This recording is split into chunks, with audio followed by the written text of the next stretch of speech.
Hello and welcome to another edition of the Plus One interview. And today we have a special guest with us, sports writer at the Boston Herald, Mr. Jason Mastro Donato. How are you doing, sir? I'm doing great. How are you? No, I can't complain. I can't complain. Lots to talk about. First, in one word, how would you describe this past season for the Boston Red Sox? Oh, ugly. I mean, painful would be a good word too. Painful to watch, ugly to watch. Um, and as we saw this week, people weren't tuning in. I mean, the viewership was down 54% from last year. The ratings were terrible. The biggest drop-off in Major League Baseball of the 25 teams that reported local viewership. People didn't want to watch this team, and it's scary to think about the uphill climb that they have to try to get people back into it. And Um, it that is saying a lot too, because we know how much Boston fans love the Red Sox. You know, they've been worse years and they stuck around, but it was, for that to happen to the Red Sox, especially, that's quite telling. Yeah, exactly. It's scary too to think about where baseball has kind of fallen in the rankings of Boston sports, where for a long time it felt like the Red Sox were number one, and then we have the Patriots kind of taking over, and now we know the Patriots are going to be number one for a while probably, and now it's like the Celtics are even more interesting than the Red Sox. And it's scary because the demographics we know of baseball trending older. They got a little bit better this year. Some younger people tuning in, maybe the people who weren't at the stadium, who couldn't go because there's no fans allowed, maybe watching at home. A lot of kids at home without a whole lot to do, probably tuning into the games. But the Red Sox have to do a lot of work this offseason. I think if it's going to be a slow rebuild, like where it takes a couple of years, like a Tampa Bay Rays or Chicago Cubs or Houston Astros, they're going to lose a lot of fans. It's going to be bad for business. They're going to have to really pick things up, I think. And do you think the trading of Mookie Betts also played a role in that? Because there were a lot of people not too happy about that move. He was a pretty liked guy around here. Oh yeah, of course. Yeah, when you lose your franchise icon, your superstar. I mean, it's funny to. Yeah, I'm kind of a stat nerd. I'll pull up the Baseball Reference page and look at the Red Sox history, and you can see the rankings, the most valuable players in Red Sox history. Mookie Betts really played 5 full seasons in Boston, and is the 12th most valuable player in Red Sox history with just 5 full seasons in Boston. I mean, that he was just the most exciting player on the field, the best player on the field, and I thought kind of was morphing himself into a leader.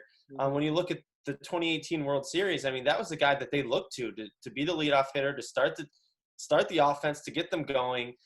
To lose that guy, it's not just that you no longer have him, it's the message that it sends that I think really bothered a lot of Red Sox fans, that they said, we're not going to pay him, see you later. And Red Sox fans said, well, forget it then. Why am I watching if the most exciting player we have is gone, and you didn't care enough to pay him and keep him around? Take a hike.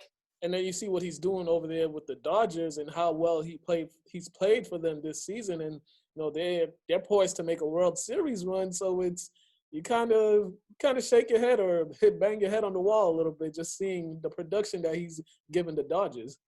Absolutely. And, Alex Verdugo, the guy they got, the centerpiece of the trade that they got back, I think is going to be a really nice player for the Red Sox. I actually like him a lot as a player. A contact hitter, which they don't have a lot of, especially in today's game. It's all swing hard and maybe a miss or maybe you hit a home run. He's not that guy. He's more of an average hitter, and he's an exciting player to watch. And they get to have him for a long time. And we'll see about Jeter Downs, the other guy that looks like a nice prospect in the trade. But for me, this is going to be something we're not going to know if this was a good move for the Red Sox until 5, 6, 7 years down the road, because the Dodgers already locked up Mookie for the rest of his career. They gave him the big contract that the Red Sox want to give him, and that was the issue, that they didn't want to give him that money. And so let's see how that plays out. If it ends up being a terrible contract, maybe we'll look back and say, hey, the Red Sox were right. They lost a few great years out of one of their best players in franchise history, but at least they didn't have to pay him until he's 39, 40 years old and at the tail end of his career. That's when we're going to find out. So this one's going to take a while to see if it was a good move or not. But we know right now it's really painful to watch. And then you hit on the head earlier when you talked about the 2018 World Series. That just seems like it was so long ago. It's like so much has happened ever since then that you kind of forget that they won the World Series 2 years ago. Yeah, it's crazy, huh? What you got? I think it's 4 first place finishes and 4 last place finishes in the last 9 years. It's like this team is either all in or all out. And when you lose Mookie Betts, it's hard to be all in. And it's pretty obvious that they were all out this year. I mean, from the start, they didn't have a great product on the field. They left some of their best prospects in Pawtucket all year. Um, they were on pace to have the worst ERA in 25 years of Major League Baseball until they called up some of their young pitchers at the end of the season to kind of win them a few games. But they were all out this year for sure. And that's where it's hard to get fans interested when you don't have your best prospects on the field and you're not competing. Why are people watching? And they obviously weren't. Yeah, and you talk about that the 5.58 ERA that they have was ranked 28th, and it was 28th in the league. That's just not good, and that was the issue for them all season because I think on the offensive side, they're batting. They finished third in the league in batting, 81 home runs, a 2.65 batting average for the team. So the offensive side, the batting wasn't quite the issue. It was also the pitching, and wasn't there many games where the bullpen pretty much let them down? Yeah, it was hard because they didn't have a starting rotation to even give their bullpen a chance. I mean, they had 2 starters really to start the year with Nathan Eovaldi and Martin Perez. They're really the only legitimate starting pitchers they had in this rotation. And that's not saying much. These should be guys who are number 3, 4, 5s in a rotation, and they were a 1 and 2 of this team. So Eovaldi got hurt very early, and then you were left with just Martin Perez. And they're trying to do the opener strategy that worked well with the Tampa Bay Rays when Chaim Bloom, the new Red Sox GM, was one of the Rays front office executives, trying to pull that same strategy, and they didn't have the depth. They didn't have the bullpen that the Rays have. They had a bunch of cast-offs or waiver claims or pickups from other teams. In some cases, they got them for nothing from other teams.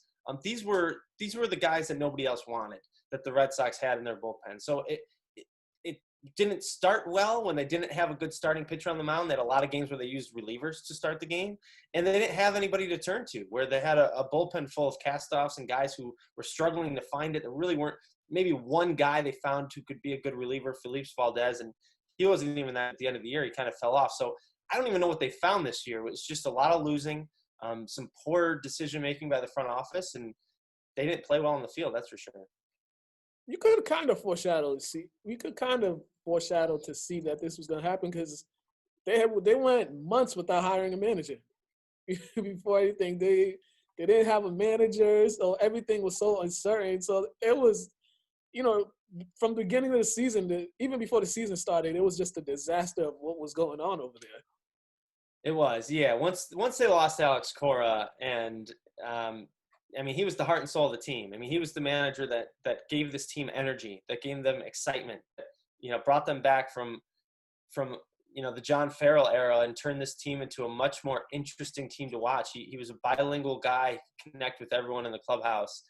When they lost him, you just kind of knew that it was going to take some time for them to find the groove again. And they chose to go with Ron Renicky, who was the bench coach, and they thought they could keep the same energy that Cora had by just promoting Renicky.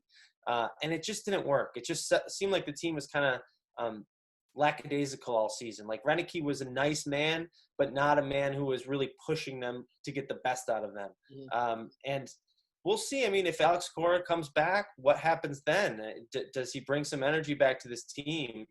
It looks like that's a way that is probably the most logical for them to go, with Cora's suspension being lifted 5 days after the World Series. They can talk to him again. That looks like, to me, the most obvious choice to get some energy back in this team and kind of bring them together again after this horrendous season. Yeah, I know you had an article out about the possible reunion with the two teams, with the two parties. Would that would be? I don't even know how to even describe that, because that would just be interesting.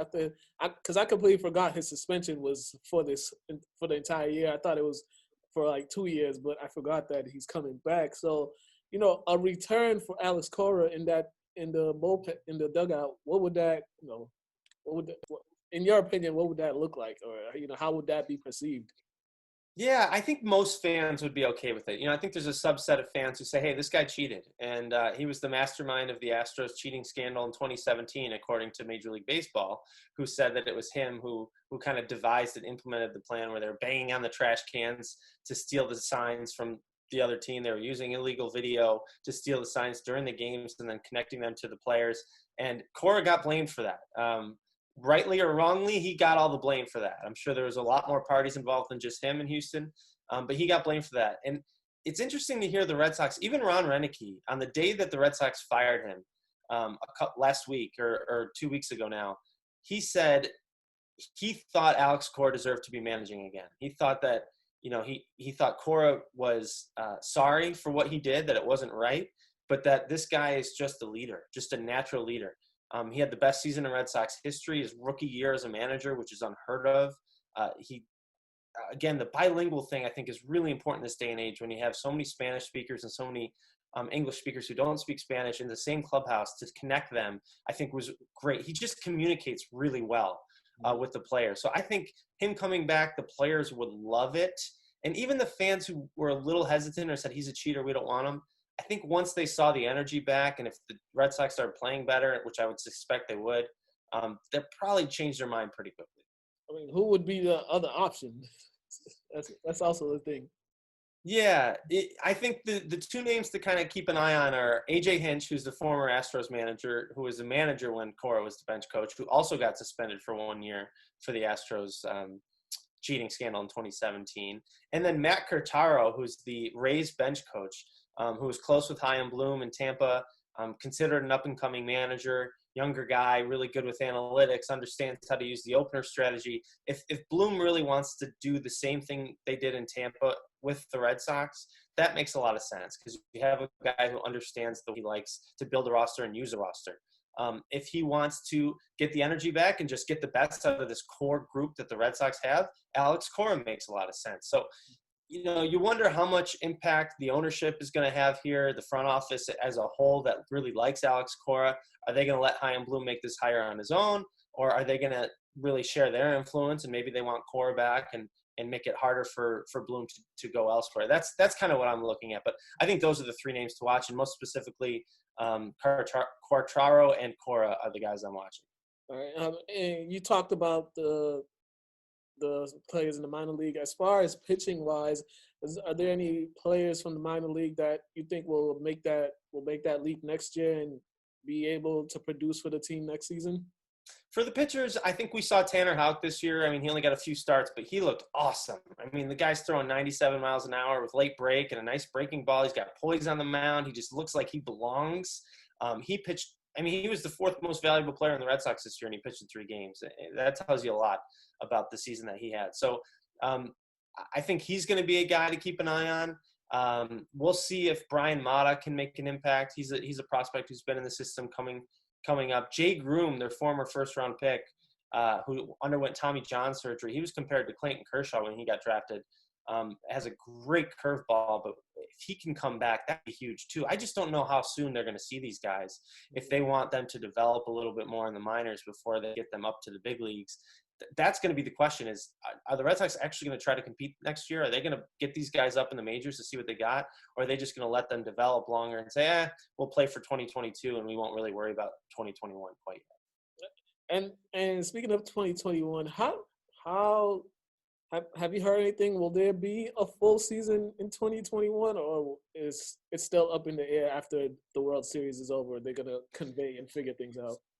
Yeah, so the plan is to have a full season. The plan is they already have a spring training schedule. They know when they're going to report next year. They have a full 162 game schedule already set in the books. They want to do it.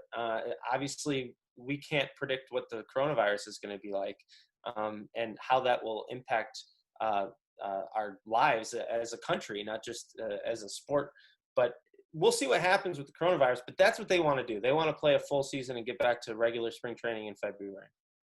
Awesome. And lastly, who do you got for the World Series?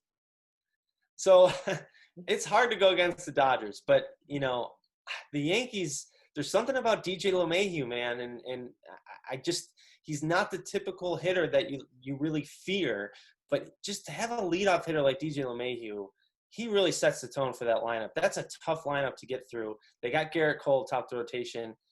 The obvious choice is Yankees, Dodgers. I feel like the Yankees are just a team of destiny.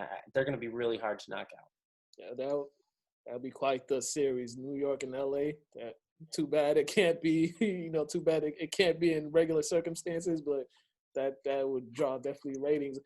All right, Jason, please let them know where they could read your stuff and also plug in your social media. Thanks, man. Yeah, so I've been writing at the Boston Herald for 5 years, so you could find me on Twitter at jmastrodonato or check me out in the Boston Herald. Appreciate it, man. Thanks for having me. No problem, man. Thank you. You're welcome back anytime. And you guys have been watching another Plus One interview. That's Jason Mastrodonato of the Boston Herald. Have a great day.